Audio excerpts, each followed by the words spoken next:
My name is Caleb. And I'll tell you right now, I didn't see any of this coming.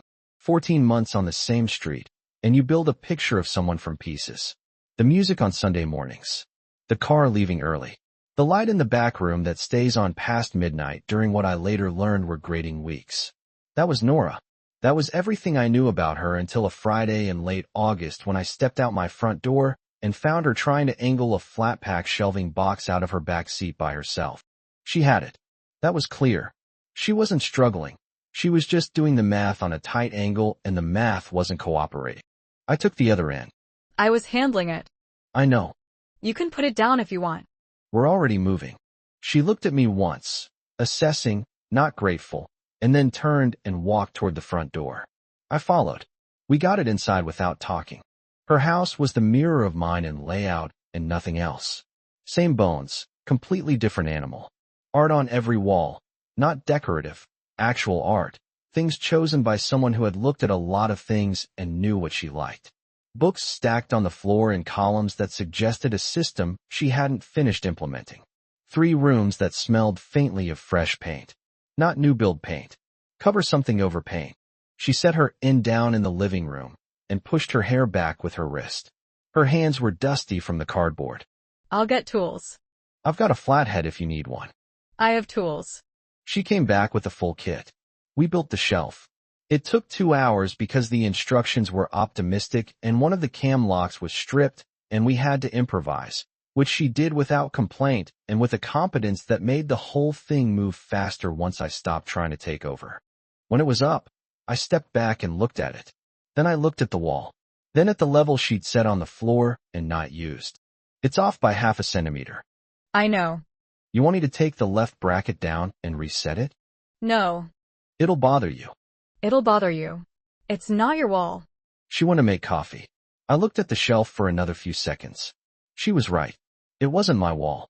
In the kitchen, she moved like someone who had lived alone long enough that the space was fully hers. No negotiation in it. No accommodation. She handed me a mug without asking how I took it. Black was apparently what I was having. You do this for work? The measuring everything thing? Site coordination. Architecture firm. That explains it. Does it bother you? The job or the measuring? Either. The shelf is staying crooked, Caleb. She said my name like she'd known it longer than she had. I drank the coffee. She taught art. Secondary school, department head. She mentioned it the way people mention things they're proud of without making a performance of the pride. Factually, with context, and then moving on. She'd been at the same school for 9 years. She was taking the following Friday to herself. No particular plans.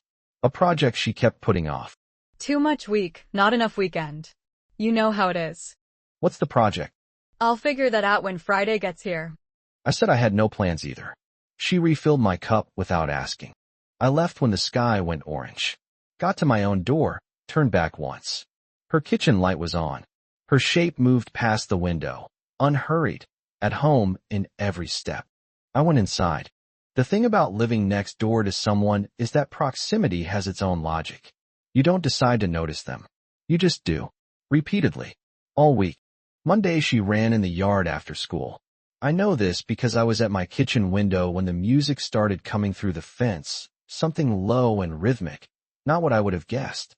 She ran laps along the back perimeter like the yard was a track she'd measured and accepted. I stood at the window longer than I needed to. The coffee went lukewarm. Tuesday we passed on the street. She had a tote bag full of student portfolios, the canvas handles cutting into her shoulder from the weight. How's the project coming? Which one? The one you're putting off. Still putting it off. Why? She looked at me then, a fraction of a second longer than the question deserved, like I'd pressed somewhere slightly more precise than she expected. Still deciding what I want it to look like. She kept walking. I watched her go until the portfolio bag disappeared around the corner, and then I kept standing there a moment more, which was one moment more than made any sense. Wednesday Joel came over. We had drinks on my porch because the evening was the last of summer, and we both knew it. He spotted Nora when she came out to water the front plants. He had his drink halfway to his mouth and stopped. Who is that? My neighbor. Your neighbor? Yes. That's all you've got? That's all there is. Caleb. Come on. She's been through a lot recently. I didn't ask about recently. I asked about you. I refilled my glass. Joel watched me refill it and said nothing for approximately 4 seconds, which for him was restraint. That's not an answer. It's the one I've got. It's the one you're using. Different thing. Nora went back inside. Joel tracked the door closing and then looked at me with an expression that meant he'd already made up his mind and was being generous by not saying so out loud. You're a terrible liar when you're not actually lying. You know that? Change of subject. Sure. He changed the subject. He came back to it twice before he left, and both times I redirected, which he allowed and didn't believe. Thursday evening. I was at the mailbox. Letters I'd been meaning to collect since Tuesday. I heard her front door and looked up. Hey. Hey. You said you had no plans this weekend. I don't. My friend was going to come Friday. She canceled. She said it flatly, like she was reading off a list of facts in order. House gets loud when it's quiet, if that makes sense. You can come by if you want. No obligation. Sure. Around 2. If you come. I'll come. She nodded once. Went back inside. The door closed without ceremony. Not quickly, not slowly. Just closed. I stood at the mailbox. Letters in hand. I looked at the envelopes without reading them. The street was still doing what streets do in the early evening. Dogs, a car somewhere, someone's sprinkler miscalibrated by 3 degrees. All of it exactly ordinary. I went inside and put the letters on the counter unopened. That night Joel texted. The screen lit up on the counter beside the letters. I read it without picking the phone up. Still just the neighbor? I turned it face down. She opened the door before I knocked. Not like she'd been watching. Like she'd heard the step on the porch and simply arrived at the door the same moment I did. She was barefoot. Linen trousers, a loose shirt with the sleeves pushed to the elbow. Wine already open on the counter behind her. You came. I said I would. People say things. I know. She stepped back and let me in. The house was different on a Friday afternoon than it had been on a shelf-building Tuesday evening. Lighter. More lived in around the edges. A second mug on the coffee table. A cardigan over the arm of the chair. Music playing low from somewhere I couldn't locate. She was at rest in it the way people are at rest in spaces that belong entirely to them. I was the only thing in the room that didn't fit yet. She'd started the project. Paintings and prints were leaned against the baseboards all along the main floor. Everything off the walls, the hooks bare. The rooms looking briefly unfinished in a way that was clearly temporary and deliberate. You're Rayhaning everything? Reorganizing. The walls haven't changed since a while. It's time. She handed me a glass and picked up a medium-sized print, charcoal figure study, spare and confident, and held it against the wall above the fireplace. Here? Too centered. It's supposed to be centered. It's fighting the mantle line. Go left. 8 centimeters. She moved it. Looked. Moved it back. Centered. Your wall. We worked through the afternoon like that. She decided. I held. Sometimes I pushed back and occasionally I was right, which she conceded the way someone concedes a card game. Cleanly, without enjoying it. On one piece, a large oil, deep greens, a landscape that wasn't quite realistic. We went back and forth for 10 full minutes. Hi. It needs to breathe. It needs an anchor. Lower, or it's floating. It's supposed to feel open. Open and unmoored aren't the same thing. She stared at it for a long moment. Then at me. Then back at the painting. Lower. Fine. You sure? Don't make it a thing. I didn't make it a thing. Patrice called mid-afternoon. Nora took it in the kitchen and I stayed with the paintings, and from the living room I could hear the shape of the conversation without the words, the careful, level tone Nora used when someone was asking something she didn't want to answer at full volume. It lasted for minutes. When she came back, she set her phone face down on the coffee table and picked up exactly where we'd left off, which told me everything the conversation had been about. Takeaway arrived at 7. We ate on the couch because the table was covered in displaced artwork and neither of us moved it. She tucked her feet up, and at some point her foot was under the cushion beside my thigh. Not touching, close, and I didn't shift away from it. She noticed I hadn't shifted. I noticed her noticing. The show played. When it ended, she refilled both glasses and sat back and looked at the rearranged walls for a moment. Then she looked at me. What do you actually want? From what? From any of it. The room was quiet enough that the question landed with full weight. I don't have an answer for that yet. Okay. Do you? No. Then we're the same. Are we? She said it without the inflection of a question. She stood to clear the glasses. I watched her cross the room. At the kitchen doorway she stopped, one hand on the frame, back still to me, and stayed there one beat longer than the walk required. Then she went through. The evening went long the way evenings do when neither person ends them. The wine was finished. The walls were hung. The house had settled into the specific quiet of a Friday night, with nowhere it needed to be. He said he should probably go. She said okay. He didn't go. Another hour passed in the way of easy things. A second show neither of them watched closely, conversation that moved without urgency from her department's budget cuts to a building I'd worked on downtown, to a painter she'd studied under briefly in her 20s who had been brilliant and insufferable in equal measure. She talked about him with precision and no sentimentality. I watched her hands when she talked. When I finally stood and looked for my jacket, it was past 11. I found it near the hallway. The hallway ran past the bedroom. Her door was open. She was standing in it. Not leaning. Standing. One shoulder near the frame, but not against it. Arms at her sides. Weight evenly distributed. She was in a different shirt. Looser, softer, the kind of thing a person changes into when they've decided the evening has a different shape than it started with. She looked at me the way she'd looked at the crooked shelf. Like she'd already done the calculation and was standing inside the result. The distance between us was 4 feet.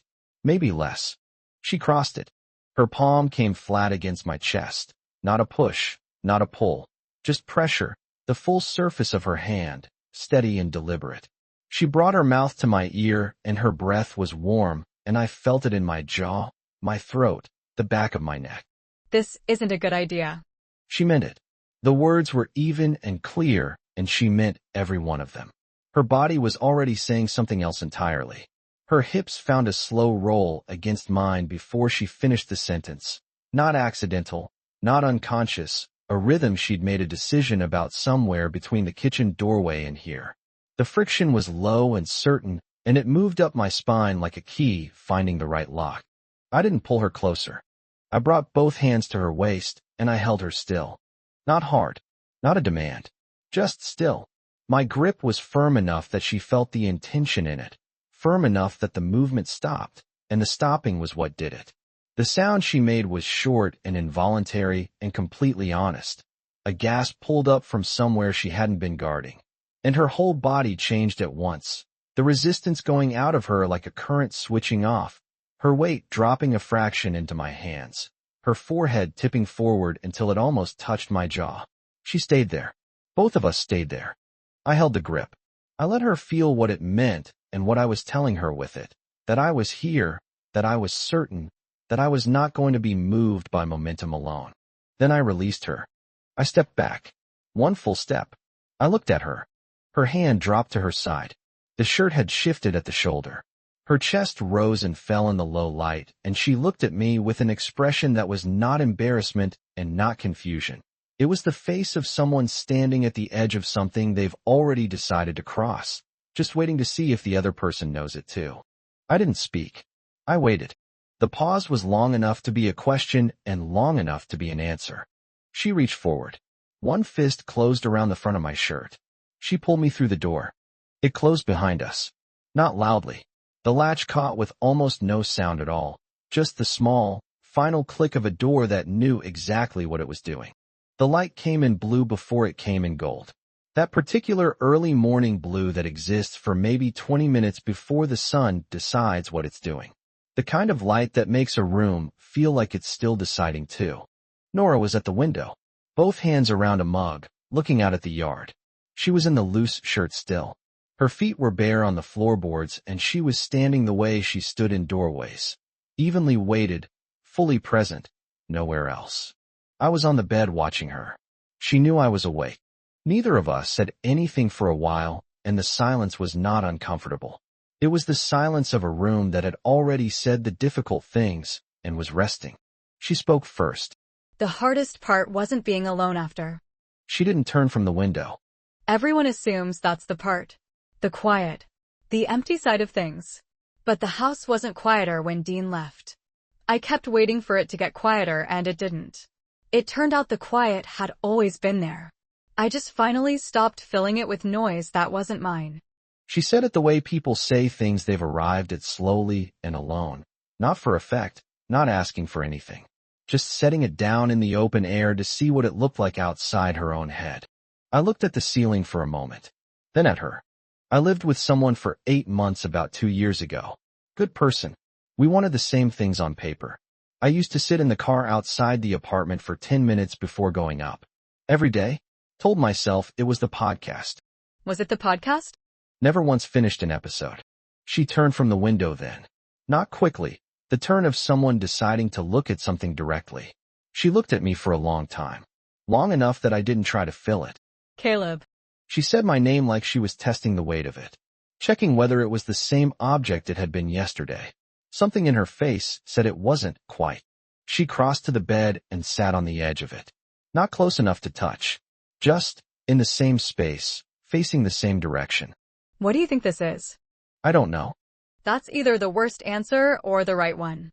Both things can be true. She looked at her mug, turned it once in her hands. I'm 43 years old.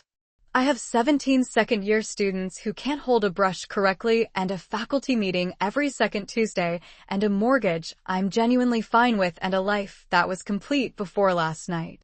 I need you to know that. I know that. I'm not sure you do yet.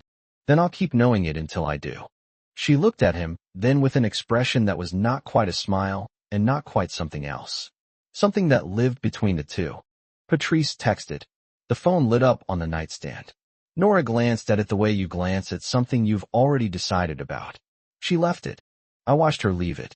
We stayed in the room without resolution and without discomfort. She didn't reach for me. I didn't reach for her.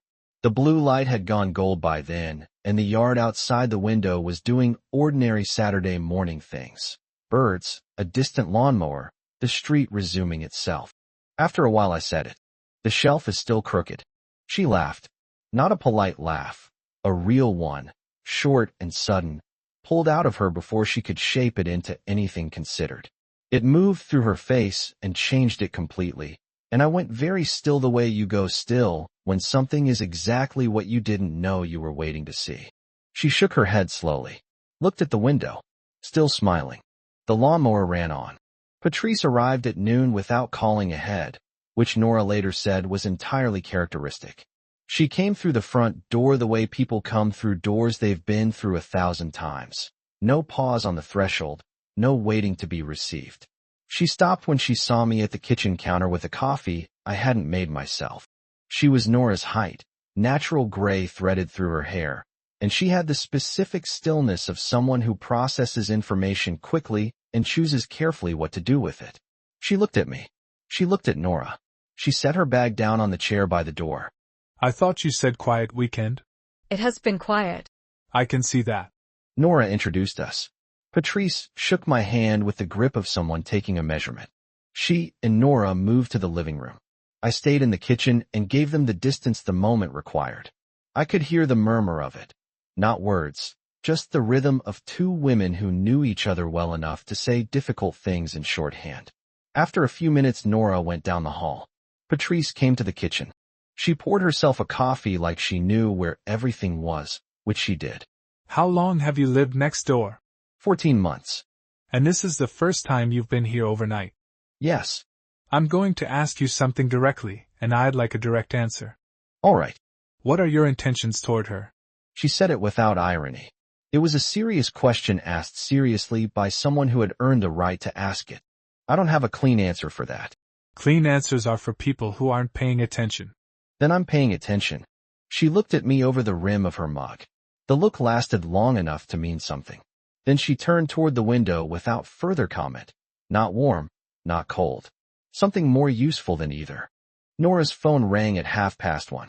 She took it in the bedroom and the door didn't close all the way and her voice reached the living room in fragments. Careful, precise, the tone of someone navigating a call they've navigated many times before. I heard Dean's name once, said by Nora without any particular weight, which was its own kind of weight. The call ran 20 minutes. When she came out, she was a fraction of a degree different. Not toward me, not away from me, just retracted inward, the way someone is when they've had to put on a version of themselves they've been trying to set down. Patrice had moved to the yard. Nora stood in the living room doorway and looked at the rehung walls for a moment before looking at me. I'm sorry. What for? That was administrative. The property thing. It shouldn't bleed like that. It's allowed to bleed. Not on you. I'm still here. She looked at the painting above the fireplace, the one I'd talked her into lowering. She looked at it the way someone looks at a thing they've stopped arguing about. Sometimes the past isn't the past. It's just somewhere slightly out of sight. Patrice came in from the yard. She picked up her bag. She looked at Nora, then at me, and the look she gave me on her way out contained things I had not been told directly. A warning, something close to provisional respect, and underneath both, the specific exhaustion of someone who has watched a person they love get hurt and rebuilt themselves around preventing it happening again. She didn't say any of it. She didn't need to. The door closed. The house settled back into silence. Nora stood in the middle of the room with her arms at her sides, and after a moment she said it. I don't know how to do this without getting hurt. I need you to understand that. Not as a warning, just as a fact. I looked at her. I'm not interested in something that doesn't cost anything. She stared at me. I didn't look away. She went to the kitchen to make tea. I followed and stood at the counter beside her, and she didn't tell me to move, and I didn't explain why I hadn't, and the kettle came to the boil, and neither of us said another word about any of it. Sunday came in through the curtains before either of us was ready for it. The kind of morning that doesn't ask permission, just arrives and starts doing what Sunday does. Light on the floorboards. Someone's dog on the street. The smell of coffee Nora had already made by the time I was dressed. I packed my bag in the bedroom while she moved around the kitchen. I did it slowly, which I didn't examine too closely. When I came out, she was leaning against the counter with both hands around her mug, looking at the rearranged walls the way you look at something you've finished and are still getting used to. She looked at the painting above the fireplace for a long moment. Then at me. You want coffee before you go? I'm all right. I'll walk you out. She did. We went through the front door and onto the porch, and the street was doing exactly what streets do on Sunday mornings. Unhurried, ordinary. A man walking a retriever on the far side. A car pulling slowly out of a driveway 3 houses down. The light was the good kind. The kind that makes everything look like it means something. I stood at the top of the porch steps with my bag. She stood in the doorway. This doorway, the one that faced the world. And she looked at me the way she'd looked at me Friday night in the hallway. Like she was standing inside a decision she'd already made and was just waiting to see if I knew it. The shelf is going to keep bothering me. You know where I live. She said it simply. No performance in it. Just the fact of it, set down between us on the porch like something she'd already decided to leave there. She looked at the street for a moment, then back at me. I spent a long time waiting to want something that felt like a good idea. Something I could defend if someone asked. Something sensible. I'm tired of only choosing sensible things. She said it the way she'd said everything true this weekend. Plainly, without decoration. Like a woman who had stopped needing her own honesty to be pretty before she offered it. I'm not a sensible thing. A beat. 2 seconds of Sunday morning between us. A dog somewhere. A sprinkler. I know. She held his gaze. I know exactly what you are. I stepped forward and kissed her on the porch in the full light of Sunday morning with the street doing what it did behind me, and her hand coming up slowly to rest flat against my chest. The same hand. The same placement. Completely different meaning. I kissed her the way you kiss someone when you're not counting it as a last one. When you're counting it as the first one that belongs to something real. I walked down the porch steps and across the small gap between our properties, and I didn't look back. Not because there was nothing to look back at, but because some things you carry better facing forward. My phone rang at the end of the block. Joel. Hey. How was the quiet weekend? Quiet. You're a terrible liar. You've said that. I'll keep saying it until it lands. You eat? You want to get food? Yeah. Give me an hour. An hour. Sure. Very normal amount of time to need after a quiet weekend. Joel. I'm just saying. I hung up. I went inside and put my bag down and stood in my own kitchen for a moment. Same layout as hers. Different animal entirely. Her kitchen light comes on at the same time every evening. I know this the way you come to know a thing you've stopped pretending not to track. Not a decision, just a fact you've let yourself have. 7:15, give or take. Warm light through the window above her sink. It came on at 7:15. I didn't look away.